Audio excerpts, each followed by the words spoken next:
درست تعلیم ہے، صحیح تعلیم ہے وہ کیا ہے؟ یہ کلیہ بڑا خوبصورت لکھا ہے کہ جب کاہن جو ہے وہ اس کے ماتھے کو مسح کرتا ہے تب وہ یہ الفاظ دہراتا ہے، وہ کہتا ہے اس پاک مسح کی بدولت اپنی انتہائی شفقت اور رحمت کے مطابق روح القدس کے فضل سے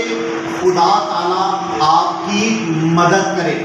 یہ کاہن نے تب کہنا ہے جب اس نے اس کے ماتھے کو جو ہے وہ مسح کرنا ہے، صلیب کا نشان جو ہے وہ اس پاک تیل سے جو ہے وہ بنانا ہے۔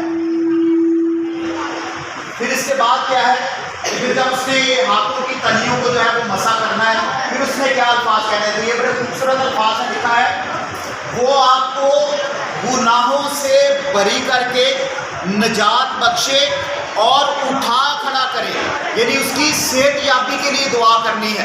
یہ نہیں کہ اس کو بھی یہ ساکرامنٹ دے دیا ہے تو بس وہ ہمارا بزرگ جو ہے وہ آسمان پر چلا جائے گا، اس کا یہ مطلب نہیں ہے، بلکہ اس کی صحت یابی کے لیے جو ہے وہ یہ ساکرامنٹ دیا جاتا ہے، اس پاک تیل سے مسح کیا جاتا ہے، اور کاہن جو ہے یہ پاک کلیہ جو ہے وہ دہراتا ہے اس رسم کے دوران کہ خداوند میری مدد کرے اور مجھے صحت یابی عطا فرمائے اور جلد از جلد اٹھ کھڑا ہو جائے۔ اس لیے ہمیشہ یاد رکھنا ہے کہ جب بھی ہمارا کوئی بیمار،